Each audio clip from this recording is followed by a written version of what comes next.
Bonjour à tous, bienvenue dans ce webinaire Data Grand Test consacré à la BD Ortho de l'IGN. Voilà, c'est la rentrée aussi pour nous du côté Data Grand Test. Voilà, nous sommes très heureux de vous retrouver aujourd'hui. Donc, nous reprenons notre cycle de webinaires habituel. Donc voilà, vous le savez maintenant, c'est tous les premiers jeudis de chaque mois, de 11 h à midi. Voilà, on vous propose des sujets en lien avec la donnée, que ça soit de la donnée géographique ou non.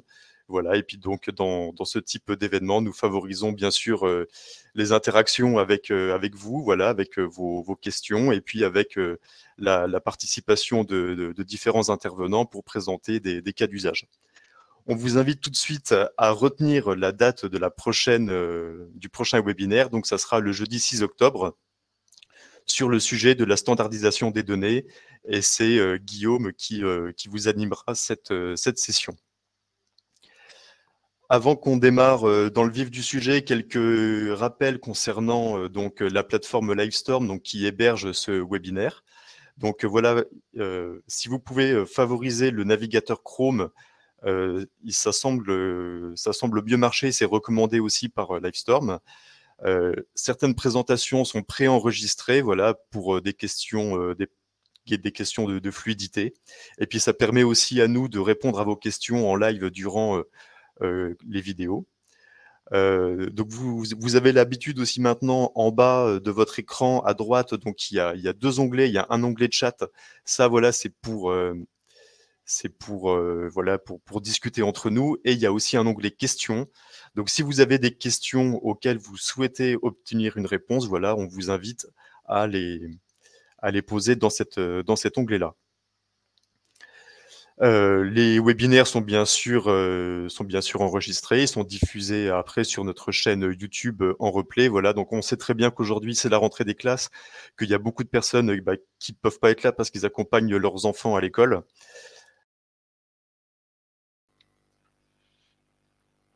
Je pense qu'on a perdu Antoine, c'est les aléas du direct. Donc du coup, c'est moi qui vais continuer. Donc, comme il vous disait, bon, il y a des gens qui ne sont pas là à cause de la rentrée, mais ça ne nous empêche pas quand même de faire le webinaire. Donc, on va le commencer tout de suite. Ouais, c'est bon, ça marche. Donc, je vais vous proposer le programme. Donc, on va vous proposer l'avancement de la production et de la diffusion de la BD Ortho avec Gérard Blin, qui est de l'IGN. Ensuite, il y aura les services de consultation de Data Grand Test qui sont présentés par Antoine. Heureusement, là, ça va être une vidéo qu'on va vous passer, donc du coup, il ne devrait pas avoir trop de problèmes Internet. Et ensuite, on va voir un cas d'usage et un retour d'expérience de Nicolas Degarne, qui est responsable territorial à l'ONF. Voilà. Donc, je pense qu'on va pouvoir commencer. Donc, Gérard, je vous laisse la main pour pouvoir faire votre présentation. Voilà. Et Antoine est de retour parmi nous. Voilà, super. Désolé, c'est les joies du direct. J'ai une coupure. Ok. Merci Marie Ségaud d'avoir assuré les transitions. Pas de problème. Mais du coup, on est rendu à Gérard. Et n'hésitez pas. Voilà. Et n'hésitez pas, donc, dans la partie questions, on essaie de répondre aux questions au fur et à mesure. Si on n'y arrive pas au fur et à mesure, on prend 5 minutes à la fin de chaque présentation pour que l'intervenant puisse essayer de répondre également. Voilà. Ok, merci. Alors du coup, les intervenants, je vous invite à couper votre caméra et votre micro durant la présentation de Gérard. Et Gérard, on te laisse la main. Donc bonjour à toutes et bonjour à tous. Vous m'entendez bien ? Oui, c'est bon. J'imagine. Donc Gérard Blin, donc je suis le directeur territorial de l'IGN pour le nord-est de la France, donc région Grand Est et Hauts-de-France. Juste en introduction, quelques mots sur l'IGN pour ceux qui ne connaîtraient pas. C'est un établissement public à caractère administratif composé de 1400 agents environ, avec un siège à côté de Paris à Saint-Mandé et 5 directions territoriales, dont la direction territoriale Nord-Est, qui a en fin de compte à la fois des activités de production, mais aussi qui assure les relations institutionnelles et partenariales locales. Donc l'IGN, comme vous le savez, c'est l'opérateur de l'État pour l'information géographique et forestière et a pour objectif la description de l'ensemble du territoire national. Et il réalise pour cela différentes bases de données dites souveraines et qui servent de base de données socle pour de nombreuses réalisations. D'où la présentation du programme BD-Ortho, qui est une des bases de données essentielles, comme l'est la base de données topographique BD-Topo. Donc, quelques mots sur le programme BD-Ortho. La BD-Ortho, qu'est-ce que c'est? C'est des images géographiques du territoire national que l'on constitue depuis près de 20 ans maintenant, ce qui permet une vue objective et homogène de tout le territoire. On assure des mises à jour régulières en éditant des millésimes par département, et ces millésimes sont tous les 3 à 4 ans. Ces bases de données, donc avec différents millésimes, donc je veux dire, ont une qualité géométrique métrique qui sont cohérentes avec les autres bases de données socles de l'Institut, et elles sont toutes désormais accessibles gratuitement à tout un chacun, donc aussi bien aux professionnels qu'aux citoyens. Nous les éditons toujours en 2 versions, du moins ces dernières années, soit en couleur naturelle, soit en infrarouge, comme le montrent les 2 images en marche. Et donc, c'est un socle pour de nombreux usages. Je ne rentrerai pas dans le détail puisqu'il y a une présentation sur certains usages tout à l'heure, mais aussi bien pour l'agriculture, l'aménagement, l'environnement, la communication, etc. Et c'est aussi des données qui sont indispensables pour constituer d'autres bases de données. Je cite par exemple l'occupation du sol à grande échelle et aussi le registre parcellaire graphique qui est la base de données de référence pour les déclarations des agriculteurs dans le cadre de la politique agricole commune.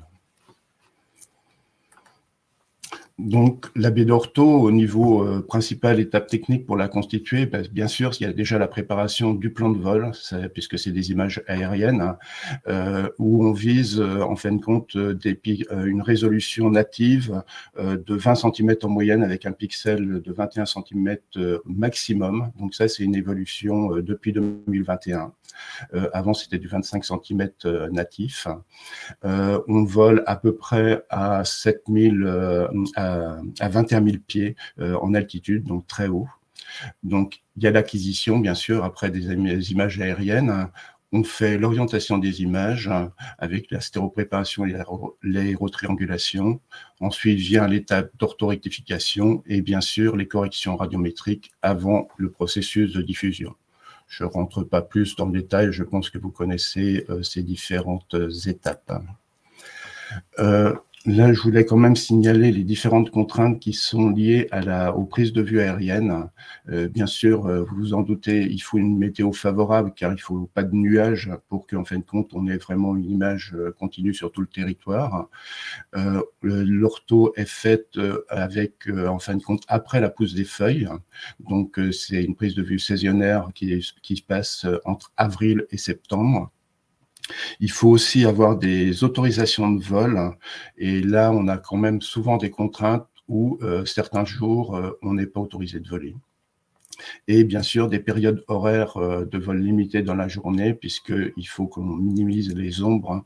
Donc, au 21 juin, on peut voler beaucoup. Plus on avance dans l'automne, moins on peut voler.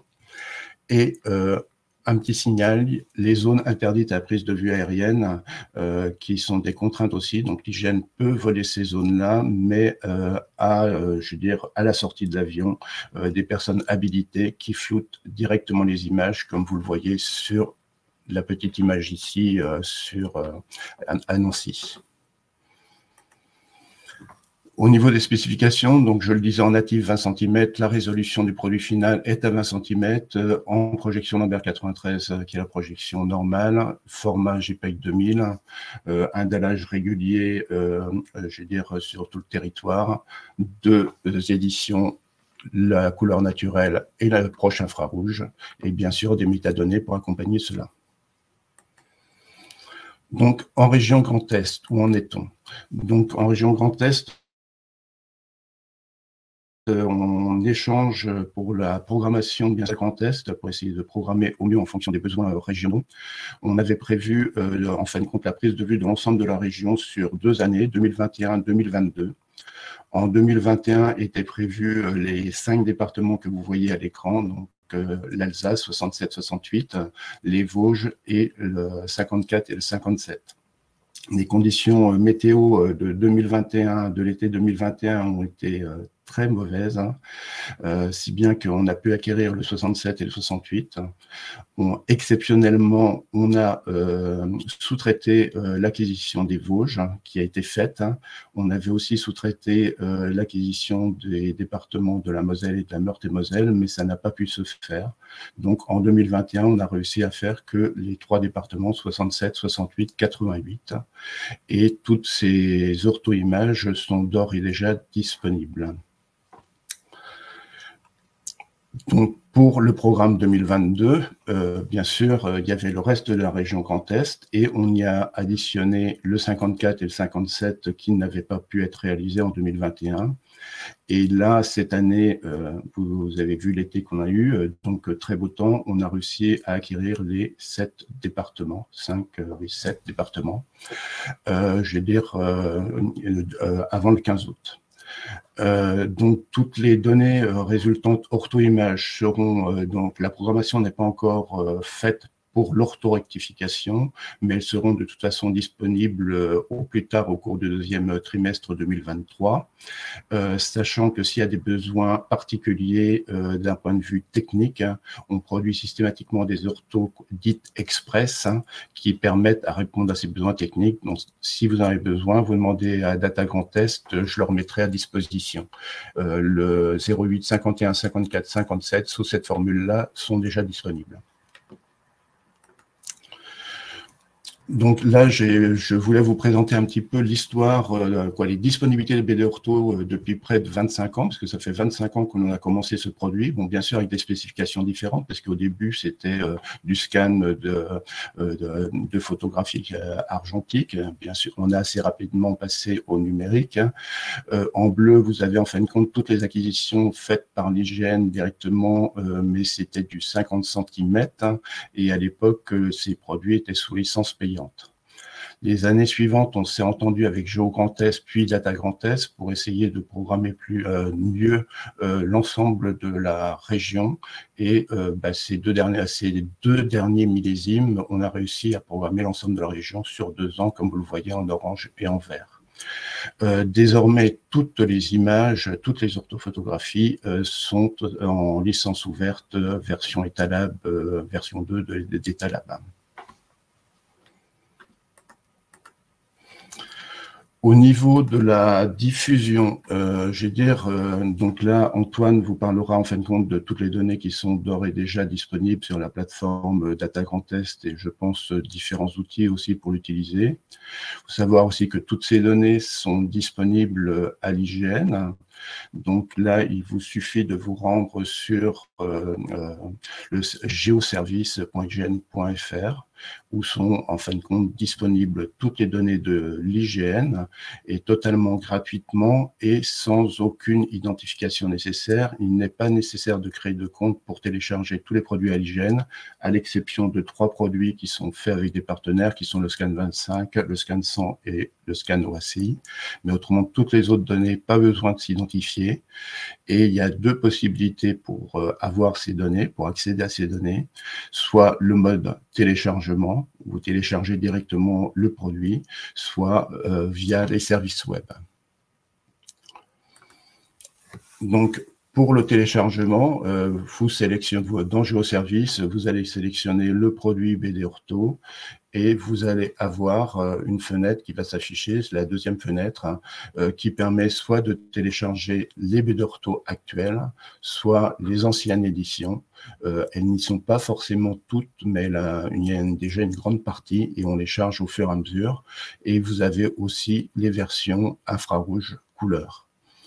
Donc, c'est des pré-paquets qui existent. Parfois, il y a encore l'ancien protocole FTP qui est utilisé, mais on passe actuellement tout sur HTTPS. Il faut télécharger les différents pré-paquets du département concerné, dézipper le premier et vous avez toutes vos données sur votre PC ou autre ordinateur. Au niveau des web services, il y a différentes possibilités. Donc, service web découverte, c'est vraiment que quelques produits qui sont disponibles, mais je vous conseille d'aller sur Service Web Expert, où vous allez trouver aussi bien les orthos images actuelles que des anciennes versions. Et là, pareil que pour le téléchargement, je veux dire, c'est accessible à tous. Il suffit de mettre l'URL que j'ai entouré concernant, en fin de compte, l'ortho-histo, là j'ai choisi l'ortho-historique, hein, dans votre SIG préféré, et vous accédez ainsi à toutes les ortho-images de France. Donc voilà, j'ai fait une présentation peut-être un peu plus rapide que ce que j'avais annoncé, mais ça laisse la place à toutes les questions.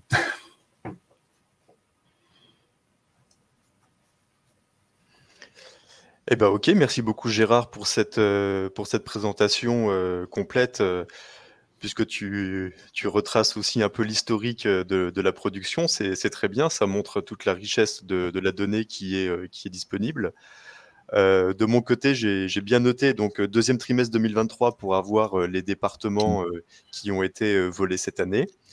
Et puis, si besoin, donc la mise à disposition d'Ortho Express. Donc, comme tu l'as bien dit, voilà, s'il y a des besoins, donc j'invite tous les participants à nous en faire part, et puis nous, on pourra se charger de mettre en ligne ces Ortho Express, on va dire en avant-première. Alors, est-ce que Bruno est là? Donc, je ne le vois pas, mais je vois la question de Benjamin Chartier. Ouais. Est-ce que l'altitude de vol évoquée 21 000 pieds s'applique aussi aux sous-traitants lorsque les prises de vue sont sous-traitées? Donc, l'altitude de vol, je veux dire, l'objectif, c'est un pixel natif qui est important. L'altitude de vol, je veux dire, est déterminée en fonction aussi de la focale de la caméra qui est utilisée. Donc, ce qui compte, c'est le pixel résultant et on adapte l'altitude de vol en fonction de la caméra utilisée, donc de sa focale. D'accord. Donc les prestataires qui travaillent pour l'IGN, en fait, travaillent de la même façon que l'IGN, j'imagine. Tout le monde a le même... Ils travaillent à peu près de la même façon pour l'IGN. Donc là, une petite précision pour l'ortho-image, la BD ortho, normalement, c'est principal, à 95%, voire plus, c'est réalisé par l'IGN. L'année 2021 était exceptionnelle, comme en fin de compte, on avait peu avancé sur le programme, on avait essayé de compléter avec des vols de sous-traitants. Par contre, pour les autres produits comme le programme LIDAR HD ou du PCRS qu'on réalise, là, c'est principalement des acquisitions qui sont sous-traitées. Ok. Ça y est, Bruno nous a rejoint. Est-ce que les participants ont d'autres questions par rapport à la présentation de Gérard de l'IGN?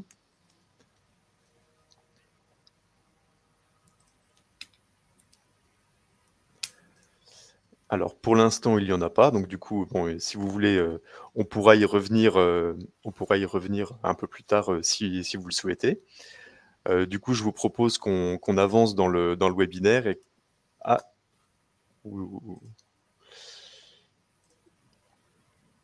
Je vous propose qu'on avance dans le webinaire et qu'on passe à la deuxième présentation.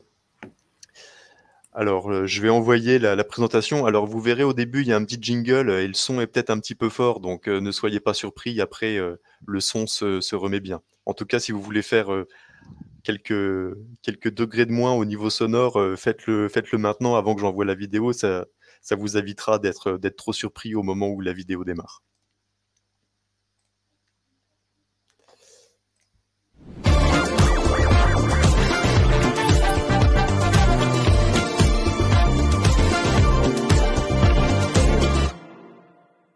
Bonjour à tous et bienvenue dans ce webinaire Data Grand Est consacré à la BD Ortho de l'IGN. Je suis Antoine Richard, chef de projet Data Grand Est, content de vous retrouver par cette semaine de rentrée de début septembre. Et ensemble aujourd'hui, nous allons découvrir les services de visualisation proposés par Data Grand Est auxquels vous pouvez accéder simplement. Alors je vais articuler cette présentation en 3 parties. Donc tout d'abord, je vais présenter ce que nous avons mis en ligne sur notre site internet et dans le catalogue de données. Deuxièmement, je parlerai des flux cartographiques que vous pouvez réutiliser dans vos logiciels SIG, ArcGIS, QGIS, mais aussi dans diverses applications web. Et puis une partie aussi concernant la mise à jour du plugin QGIS de Data Grand Test. Enfin, dans une troisième partie, je présenterai une nouvelle application de comparaison de données que vous pouvez également retrouver sur Data Grand Test. Alors pour accéder simplement au service de visualisation des orthophotos, donc je vous invite à vous rendre sur le site Data Grand Test dans l'onglet Projet et à sélectionner le projet orthophoto. Ici, vous découvrez un nouvel accordéon donc sur les données orthophoto 2021-2022, donc produite par l'IGN et diffusée. Donc les 3 premiers départements disponibles sont le Bas-Rhin, le Haut-Rhin et les Vosges. Vous découvrez tout de suite ici un petit lien de visualisation qui vous emmène vers ce viewer, voilà, où vous pouvez voir les données que nous avons mises en ligne. Vous découvrez ici plusieurs informations essentielles, notamment l'année de prise de vue, donc c'est 2021 pour ce qui concerne ces 3 départements, et nous avons réalisé une petite carte qui concerne les journées de prise de vue. Donc par exemple, sur le département du Bas-Rhin, toute la partie jaune correspond à la journée du 1er juin 2021 et la partie bleue correspond à la journée du 3 septembre 2021. Donc ça, ce sont des métadonnées. Et donc vous avez ici le lien pour retrouver les données qui ont permis de réaliser cette carte.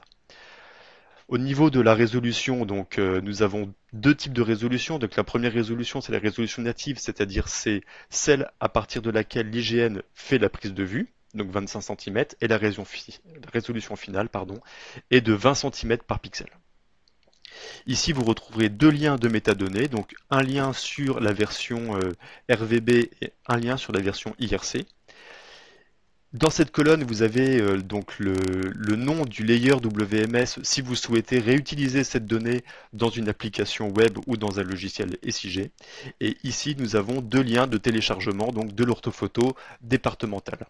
Alors la nouveauté cette année, c'est que nous utilisons un nouveau format raster qui s'appelle le format COG, qui veut dire Cloud Optimized GeoTIFF. Donc globalement, c'est un GeoTIFF, mais qui améliore les performances d'affichage et de stockage. Alors si vous avez des questions, nous avons un expert parmi nous qui pourra vous répondre, mais pour l'instant je préfère pas aller plus loin sur ce sujet. Et je vais enchaîner avec donc le catalogue de données. Donc vous avez ici le lien sur le catalogue de données Data Grand Test. Et donc je rebascule ici et vous avez donc ici l'exemple d'une fiche de métadonnées, par exemple celle de l'orthophoto RVB du Bas-Rhin, où vous retrouverez ici l'essentiel des informations, donc le layer WMS que vous pouvez utiliser dans les applications SIG, ici le fichier de dallage, ici le fichier de mosaïquage, c'est celui-là qui a permis de réaliser la carte avec les journées de prise de vue que je vous ai présenté juste avant, et ici le lien de téléchargement direct de l'orthophoto complète. Et ici d'autres liens vers les services de l'IGN. Alors nous allons maintenant aborder les flux cartographiques et le plugin QGIS que nous avons mis en place sur la plateforme Data Grand Test et qui sont des véritables services simplifiés pour accéder à la BD Ortho de l'IGN. Donc vous retrouverez tout d'abord un lien sur un tuto pour connecter vos applications SIG bureautiques, ArcGIS et QGIS ou vos applications web à Data Grand Test s'il y aurait besoin de repréciser le fonctionnement. Alors nous avons donc des flux WMS qui sont des rasters et des flux WMTS qui sont des rasters tuilés. Selon l'application que vous êtes en train de développer, nous vous recommanderons soit l'un ou l'autre de ces flux. Pour chaque département qui est mis en ligne par l'IGN, donc nous avons 2 couches. Une couche en couleur RVB, donc la couleur classique des orthophotos, et puis une couche en couleur infrarouge, donc IRC. Par exemple dans QGIS, comment accéder à ces données? Donc vous avez ici dans la partie WMTS, vous connectez un flux Data Grand Test. Voilà, ici avec l'adresse que je vous ai indiquée tout à l'heure. Ici, vous recherchez une des couches, voilà, par exemple ici l'orthophoto RVB 2021 du département des Vosges, et vous pouvez l'ajouter directement dans la carte. Voilà, donc en quelques clics, vous pouvez accéder à cette donnée-là, donc qui est hébergée sur Data Grand Test et que vous pouvez accéder directement depuis chez vous par le biais de ces flux. Alors le deuxième outil qu'on vous propose d'explorer, c'est le plugin QGIS Data Grand Test. Donc c'est un outil qui existe maintenant depuis 2 ans, que vous pouvez retrouver sur cette page projet de Data Grand Test. Alors à l'occasion de la diffusion de la BD Ortho de l'IGN, des nouveaux millésimes, donc nous avons réalisé ici un nouveau dossier dans lequel nous avons intégré les différents flux que j'ai pu présenter juste avant. Alors depuis le début d'année 2021, cette arborescence, elle se met à jour automatiquement. Donc à chaque fois que vous relancez QGIS, vous rechargez la configuration et donc si nous avons ajouté des nouvelles couches, vous les trouverez directement dans QGIS. Alors une fois que vous êtes dans QGIS, vous pouvez aller donc sur l'extension Data Grand Est, afficher le panneau ici dans l'onglet Vue générale, dans le dossier Les vues aériennes de 2021-2022, ici, par un simple clic, vous ajoutez la donnée dans QGIS ou alors vous pouvez faire un glisser-déposer qui ajoute la donnée. Donc vous voyez, c'est assez rapide d'utilisation, c'est assez confortable puisque du coup en fait c'est de la donnée prête à l'emploi et directement exploitable sans paramétrer des noms de serveurs ou des noms de projection, etc. Voilà. Donc tout bonus pour Data Grand Est. Alors nous allons maintenant aborder l'application de comparaison de Data Grand Est. Alors c'est un viewer open source réalisé par l'Eurométropole de Strasbourg que nous avons eu l'autorisation de reprendre et que nous avons repris et adapté dans Data Grand Est. Alors vous retrouverez 3 modes de consultation. Donc tout d'abord un mode curseur. Ici vous voyez donc avec un balayage de gauche à droite pour comparer 2 cartes.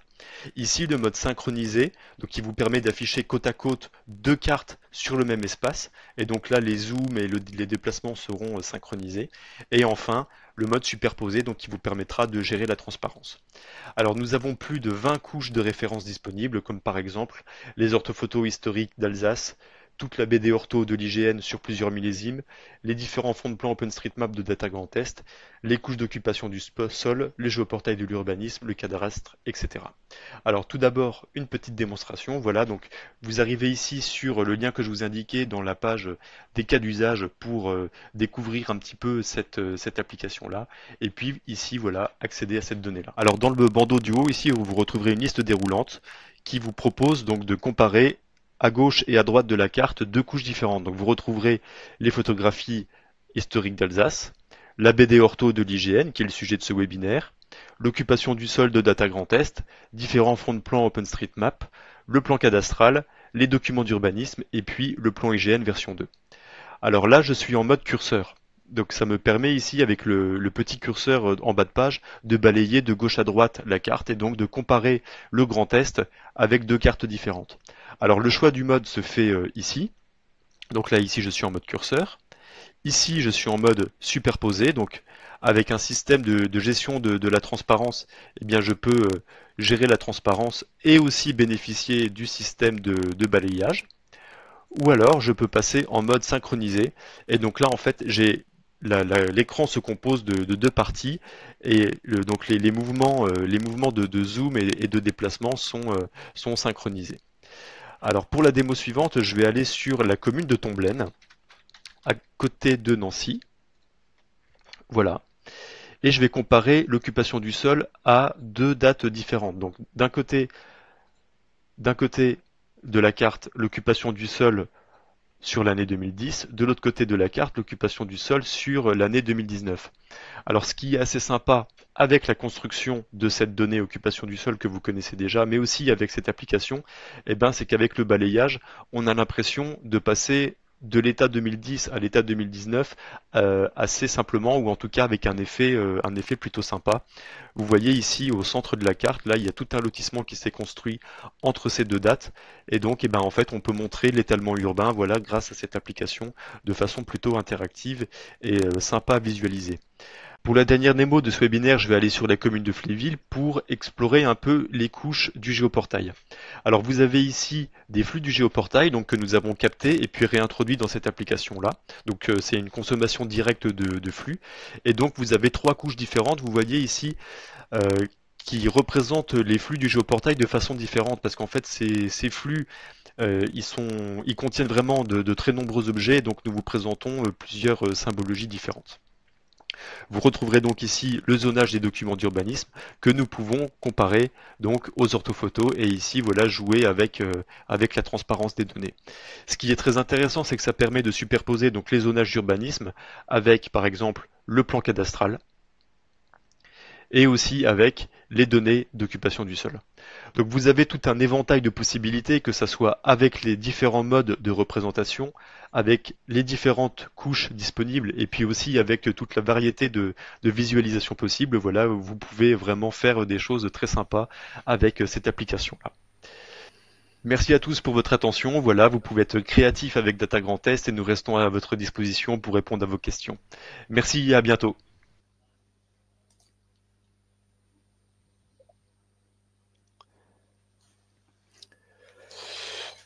Voilà, donc pour cette deuxième présentation. Alors c'est vrai que un peu volontairement, je me suis un petit peu écarté de la thématique de la BD Ortho pour présenter des services de visualisation un petit peu plus larges, hein, tous ceux qu'on peut retrouver dans le catalogue de données, dans le plugin QGIS ou encore dans cette application de comparaison. Voilà, c'est pour montrer un petit peu toute la gamme d'applications qu'on peut avoir dans Data Grand Test. Alors Bruno, est-ce que tu as relevé des questions Oui. Alors, il y a une question, mais j'ai pas dû appuyer sur le bon bouton parce que j'arrive plus à la fermer ou à dire qu'on va répondre. Une question de Bertrand Dorner sur à quoi correspondent chacun des deux liens de téléchargement des dalles BD Ortho. C'est plutôt une question pour Gérard, à moins que ça s'adresse effectivement à la plateforme Data Grand Test. Est-ce qu'il y a moyen de préciser? Il n'y a pas de... Non, le téléchargement, c'est sur les géoservices IGN, j'imagine. Alors, en fait, donc pour chaque département, en fait, il y a des fichiers de dallage et des fichiers de mosaïquage. En fait, ça permet de voir comment la donnée finale a été construite. Et donc ça, c'est vraiment très intéressant à étudier. Voilà, quand vous voulez voir cette zone-là du département, quand est-ce que la prise de vue a eu lieu, ou alors comment, si vous voyez qu'en plein milieu, enfin, si vous voyez des coupures un peu suspectes, en fait, ces fichiers de mosaïquage et de dallage peuvent vous apporter des éléments de réponse, voilà, sur comment la donnée finale a été générée. Voilà, j'espère que j'ai répondu à la question là sur les fichiers de dallage et de mosaïquage. Et sinon, vous avez des liens de téléchargement, donc des fichiers TIFF. Et donc là, en fait, c'est pour avoir un fichier GeoTIFF au niveau départemental que vous pouvez réutiliser donc, dans vos applications SIG. Ok.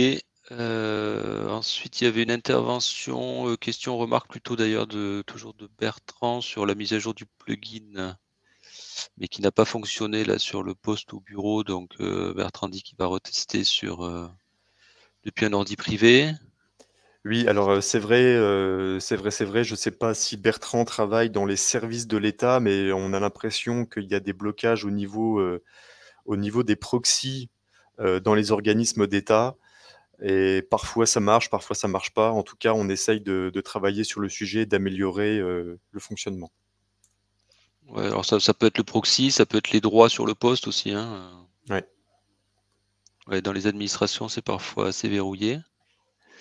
Et il y avait une question, en plus elle m'intéresse celle-là, de Sandrine sur les flux sont-ils aussi prévus pour ArcGIS, pour les plateformes SRI en général? Oui, bien sûr. Et quelqu'un a répondu. Alors, voilà. je pense que c'est Nicolas qui a répondu. Et donc Nicolas a répondu pour ce qui concerne la diffusion des données via les géoservices de l'IGN. Et donc, moi, je vous confirme aussi, de notre côté, les flux Data Grand Test sont utilisables dans ArcGIS.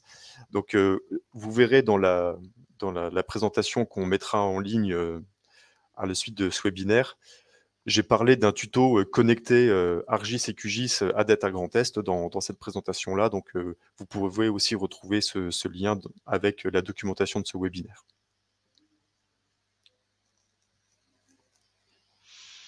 Très bien. Donc, il y a une confirmation de blocage en DDT sur les plugins. Il y avait une question de Julien Potier qu'on n'a pas répondu à la fin de la première présentation.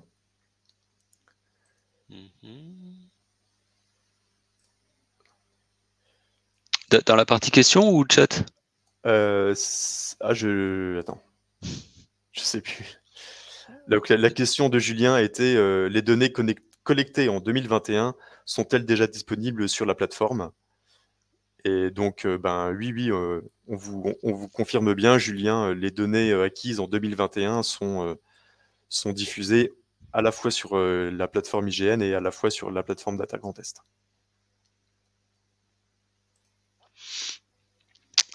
Très bien. Je pense qu'on peut poursuivre, Antoine. Ok, très bien. Et bah, du coup, donc c'est parti pour la 3e présentation de ce webinaire. Donc là, c'est Nicolas Degarne qui travaille à l'ONF qui va nous faire une présentation des cas d'usage. Donc voilà, une exploitation de la BD ortho au niveau du milieu forestier.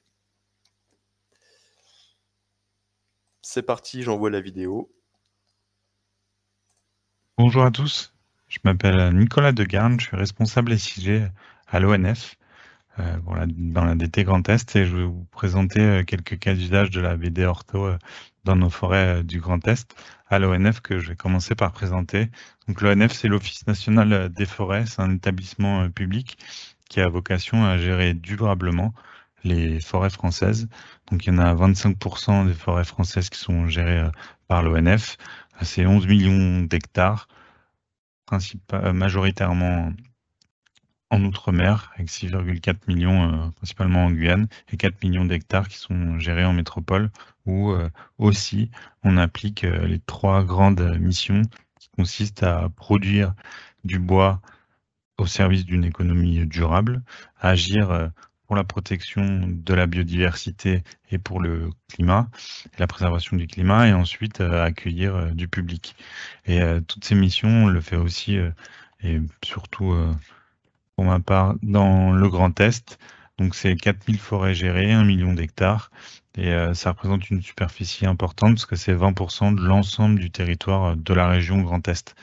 Et ce territoire, on le gère avec plus de 2000 collaborateurs à l'ONF et une multitude de métiers, des ingénieurs, des commerciaux, des ouvriers, des forestiers, des bûcherons. Et toutes ces personnes utilisent des données issues du SIG, donc de la donnée géomatique qui est produite par des géomaticiens. Les géomaticiens, ils forment un réseau structuré de compétences et de qualités multiples et qui mettent à disposition de nombreuses cartes et données du système d'information géographique, le SIG, avec notamment la BD ortho. La BD ortho, c'est un produit de l'IGN, qui est une collection de mosaïques numériques et orthophotographiques rectifiées en projection légale. Et ce qui est important dans cette définition pour nous, c'est la multitude des produits qui sont proposés avec les différentes production annuelle qu'on va utiliser avec toutes les prises de vue aériennes et aussi la notion de différents types de produits avec l'infrarouge couleur et la couleur et aussi l'évolution en termes de précision avec la révolution haute résolution avec les produits ortho HR qui sont utilisés et qui font partie des panels de produits qu'on utilise depuis longtemps à l'office avec l'IGN, avec un partenariat qui existe depuis longtemps. Et pour utiliser ces données, on les intègre au sein de notre SI. Alors, de plusieurs manières. De manière historique, c'est via des fichiers qui sont soit via des disques physiques, soit via FTP, via des plateformes régionales comme Data Grand Est. Et ensuite, on vient les intégrer avec un administrateur de données, soit dans les serveurs pour que ce soit utilisé par nos géomaticiens avec ArcMap sur nos serveurs SIG, soit pour tous les agents qui ont accès à un logiciel simple de cartographie où ils peuvent utiliser les données de référence comme la BD ortho. Et les évolutions qu'il y a eu récemment, c'est d'accéder à des flux que propose l'IGN et Esri avec des solutions soit WebCarto via des applications web de navigateurs, ou soit via des utilisations en mobilité, qu'on soit connecté ou non, qui permettent d'accéder à la BD ortho. Et on en fait quoi avec? On en fait plusieurs choses. On peut se repérer, donc avec un fond de plan ou se superposer avec des données métiers, communiquer, parce qu'une ortho, c'est une image claire qui permet d'échanger avec les gens et puis dépasser ainsi les limites administratives avec la possibilité d'afficher plusieurs orthos de plusieurs départements en même temps. Et au niveau de la gestion, ça nous permet de mesurer, de contrôler et de valider différents localisations étendues et sur le terrain. Et donc du coup, toutes ces missions, il y en a plusieurs que je vais présenter aujourd'hui, mais je vais commencer par la partie importante, c'est la partie foncière. Donc c'est celle qui va définir l'enveloppe, la forêt sur laquelle on va travailler avec des exemples des Vosges. Donc cette enveloppe foncière, c'est l'ensemble des parcelles gérées. Donc ici, on a 2 forêts qu'on arrive à distinguer légèrement ici. Donc si on affiche les contours de la forêt, en général, ce qui est fait, c'est qu'on va plutôt utiliser l'enveloppe cadastrale. Donc on va utiliser les parcelles cadastrales, récupérer les parcelles qui sont sous gestion pour créer la forêt. Le problème, c'est que sur certaines zones de montagne, le cadastre n'est pas forcément précis. Donc on va amener d'autres informations, comme la BD Ortho, pour réajuster ses limites, soit par photo-interprétation, mais aussi en complément avec des données comme des relevés de bornes ou des relevés au GPS de précision. Et si possible, utiliser d'autres données, comme le LIDAR qui permet, grâce à l'ombrage et le relief, d'observer des variations et de distinguer des limites très facilement. Mais le problème, c'est qu'on n'a pas du LIDAR partout pour l'instant. Une autre fonctionnalité, donc on le voyait bien ici, là, c'est les notions de desserte et d'équipement. La desserte, elle nous permet, les routes forestières, de pouvoir déplacer le bois et d'accéder à la forêt. Et pour ça, on a plusieurs types de réseaux de desserte. 2 principaux, je vais présenter ici. Ça va être un premier qui va être carrossable, donc c'est là où peuvent circuler les voitures. Un réseau qui est assez large, qui permet l'accès aux grumiers. Donc, c'est des camions de transport de bois qui peuvent atteindre des charges de plusieurs dizaines de tonnes. Et dans certaines conditions, avec de la photo-interprétation, on peut même identifier le type de revêtement, ce qui soit empierré ou bitumé. Par contre, pour les routes non carrossables, donc ça va être les pistes pour les tracteurs qui vont aller sur le terrain pour aller chercher les bois. Là, c'est un peu plus compliqué parce que les pistes sont étroites et souvent sous le couvert forestier, donc en dessous des forêts. Et pour voir précisément, on a besoin soit d'une donnée sous le couvert. Donc ici, on voit bien avec la donnée des pistes en rouge et des routes carrossables en vert, que les pistes en rouge, elles sont difficilement détectables. Par contre, quand on retire les arbres, on voit directement avec le relief la localisation de ces pistes. Donc on n'a pas du lidar partout, mais quand on en a, on l'utilise. Et sinon, on peut utiliser aussi l'assistance et les informations qui vont être prises sur le terrain par les agents. Dans la partie foncière, il y a aussi, il n'y a pas que des terrains fonciers, il y a aussi d'autres terrains qui sont gérés avec des emprises, d'espaces non boisés. Donc là, pour délimiter ces zonages, ça va être des emprises qui vont être ouvertes comme les réseaux électriques. On va utiliser la BD Ortho pour voir là où on a de la forêt et là où on n'en a pas, comme le sol nu qui est visible en bas et la ligne électrique là, avec le pylône qui est visible ici, et adapter à la fois pour l'entretien, les travaux qu'on va pouvoir réaliser. Une fois qu'on a validé la partie foncière, on va s'attaquer à la partie de gestion de l'aménagement forestier. C'est le document cadre qui va dicter les différents éléments qu'on va faire pour les prochaines 20 années de gestion forestière. Et pour ça, c'est l'aménagiste, quelqu'un qui va définir ce document et avec l'aide des agents sur le terrain puis des géomaticiens. Et la BD Ortho, là, elle est utilisée pour permettre de déterminer des unités homogènes et d'avoir une visibilité large avec les outils cartographiques. Et on utilise l'intégralité des avantages de l'ortho, que ce soit toutes les dates, le fait que ce soit infrarouge ou en couleur, et pour pouvoir, avec les caractéristiques de forme, de couleur et de texture, essayer de détecter ce qu'on appelle les houppiers, c'est les surfaces les plus hautes visibles. Et sur les 2 exemples qu'on voit en bas, sur la partie de gauche, on va voir sur cette partie-ci un peuplement jeune avec un houppier petit, une fréquence assez dense. Et en haut, on va avoir plus de valeurs noires, donc c'est plus des ombrés qui témoigne d'un espace, d'un peuplement ouvert et qui est beaucoup plus mature. Et on pourrait aussi distinguer, il y a un problème d'affichage, mais des résineux sur la gauche et sur la droite plutôt des feuillus. Donc les résineux, c'est le sapin, l'épicéa, et les feuillus plutôt le hêtre ou le chêne. Et avec la texture, on arrive bien à distinguer ces deux types d'essences. Et on arrive même des fois à identifier des tiges, un arbre et son essence.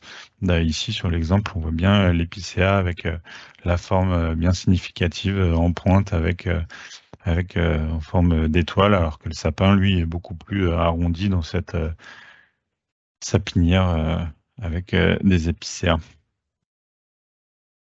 Donc, tous ces éléments, c'est des outils d'aide à la décision qui permettent à l'utilisateur, à l'aménagiste de faire des bons choix. On peut aussi, le géométricien peut aussi aider l'aménagiste et apporter un avis complémentaire ou de contrôle avec les images plus importantes qu'il a à disposition, et aussi lui faciliter sur certaines zones qui sont difficiles d'accès, comme les zones de forte pente. Et il y a aussi de savoir que une approche un peu plus technique, de savoir limiter à ce qu'on est capable de donner comme information. Ici, on est sur une unité en régénération, ça veut dire qu'on est en train de laisser pousser des jeunes arbres à grandir, avec des arbres qui sont ici petits, c'est des gaulies d'environ 3 mètres, et c'est des peuplements qui sont jeunes et mélangés avec des sapins et des bouleaux, et c'est difficile de distinguer des peuplements, des choses qui sont utiles, donc on va s'arrêter là, parce que ça sert à rien de surinterpréter des choses qu'on ne serait pas en capacité de détecter. Donc, et si c'est pas le cas, aller sur le terrain pour aller voir plus précisément.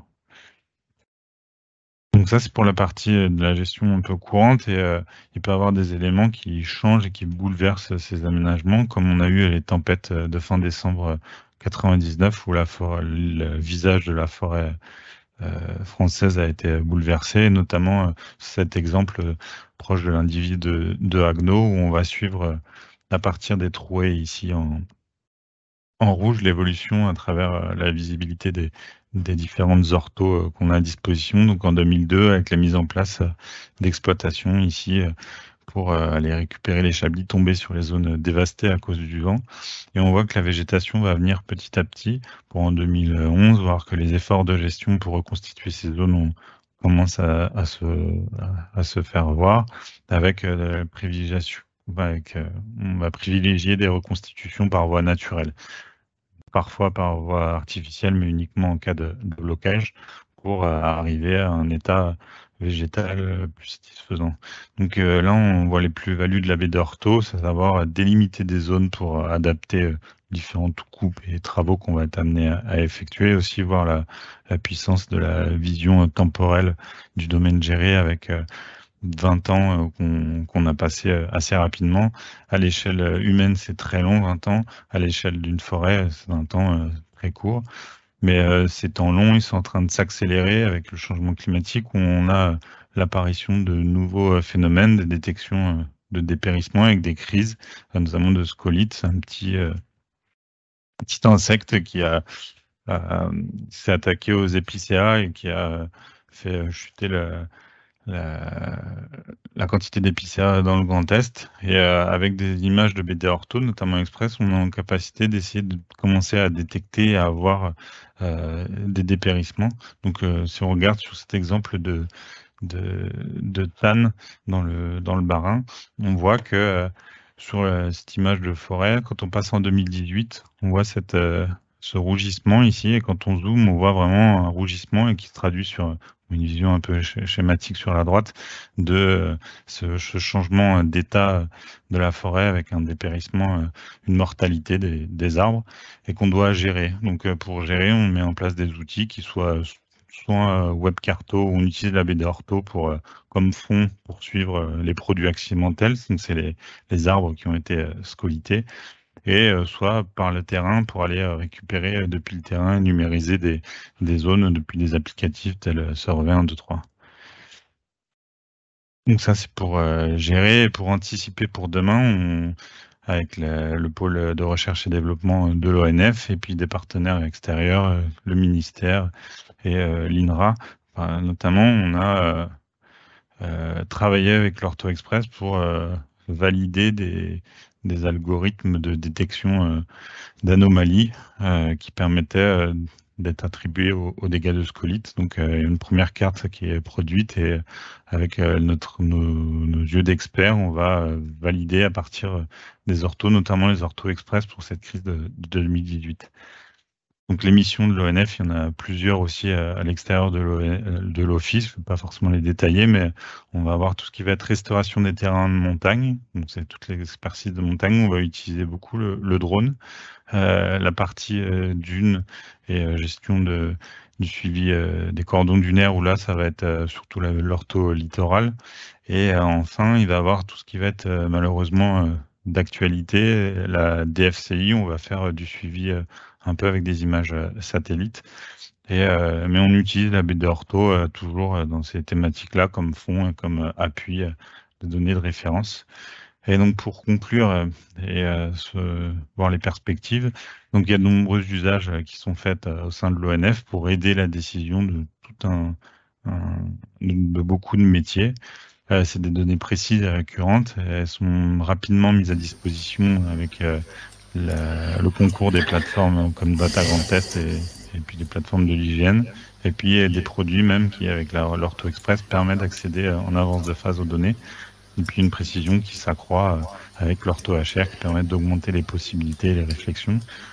C'est une donnée clé dans un SIG, l'ortho, en complément des relevés terrain, des données satellites, des drones, et puis demain du lidar HD avec le projet France Relance. Et on va avoir une approche réellement multisource qui va permettre d'ouvrir sur des nouvelles recherches et de nouveaux outils pour demain basés sur le machine learning ou le big data. Et c'est déjà des réflexions qui sont menées et enfin, au moins étudiées avec des collaborations avec la BD Forêt V3 ou des partenariats entre l'IGN et l'ONF.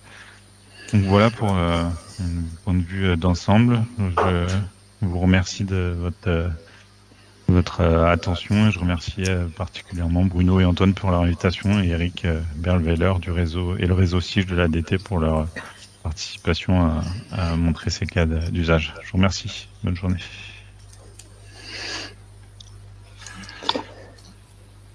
Eh bien, merci beaucoup Nicolas pour cette présentation et puis pour votre participation à ce webinaire. Donc en fait, moi je note vraiment une utilisation assez importante de la BD Ortho et puis de tous les produits qui sont disponibles, que ce soit la BD Ortho Express, l'IRC, les versions historiques, et puis des usages un petit peu innovants, voilà, avec les algorithmes de reconnaissance des forêts atteintes par le scolyte, etc. Voilà. Est-ce que vous voulez apporter quelques compléments à cette présentation ?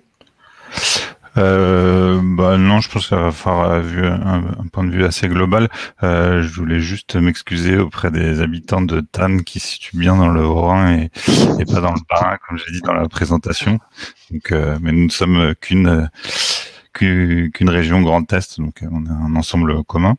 Et sinon, non, après, remercier votre participation et puis je suis ouvert à répondre à vos questions et si j'ai pas forcément les réponses, partager avec ma communauté de géomaticiens qui utilisent la BD Ortho au quotidien. Ok, merci. Eh ben, il nous reste quelques minutes. Donc Bruno, je propose qu'on passe en revue les questions qui ont été posées. Oui, donc alors pas en lien avec la présentation précédente plutôt, il y avait une question de Jean-Marc qui s'adressait à Data Grand Test sur serait-il possible de nous faire une présentation de GitHub. Je ne saurais pas répondre à ça à la place de Data Grand Test, ça me semble un peu en marge quand même des sujets des webinaires ou autres, mais Oui. Alors c'est vrai que c'est un sujet un peu technique, donc on utilise GitHub. Donc là, c'est en lien avec le plugin QGIS pour Data Grand Test. On peut prévoir quelque chose, peut-être pas sous la forme d'un webinaire, mais peut-être plus sous la forme d'un tuto. Et donc là, j'attends aussi Guillaume et Benjamin qui complètent cette proposition-là. ok. En tout cas, on note bien. Ok, ensuite il y avait une question de Bertrand Dorner là, sur l'accès à la voirie forestière. Alors j'ai voulu répondre dans la question et j'ai toujours pas cliqué au bon endroit, donc je vais répondre oralement. Pour accéder à des données de l'ONF, vous avez le choix entre soit vous adresser directement à Nicolas, vous avez son email encore à l'écran là, donc qui est le responsable SIG territorial. Et qui est capable de répondre sur le oui, le non ou les conditions. Et sinon, je peux mettre dans le chat le lien vers la page Open Data de l'ONF, de la direction générale, qui permet aussi de voir déjà ce que l'ONF ouvre comme données et peut-être demander d'autres jeux de données. Autre question de Benjamin Chartier qui a été répondue en ligne par Gérard sur les forêts d'arbres caducs. Est-ce que l'IGN réalise des prises de vue hivernales? Et donc la réponse c'est il n'y a pas de programme généralisé de prise de vue aérienne en hiver. En revanche, le programme LIDAR HD sera très utile pour cela. Je ne peux que confirmer. Ceci dit, régionalement ou par département, parfois on arrive à trouver des prises de vue hivernales. Hein. Oui, peut-être aussi dans certaines agglomérations qui font du PCRS avec sans feuillage, mais du coup, il y aura c'est plus des milieux urbains et pas forcément des milieux forestiers. Ouais. Pour compléter, le LIDAR HD permet réellement de voir beaucoup de choses en sous-sol. Hein. Ça sera vraiment un outil assez formidable pour cela. Et à savoir que l'on a déjà acquis en fin de compte toute la partie Alsace et Vosges. Et bon, le programme va continuer, je veux dire, prochainement. Hein. Mais je pense que ça sera un outil très utile pour ce genre de problématique.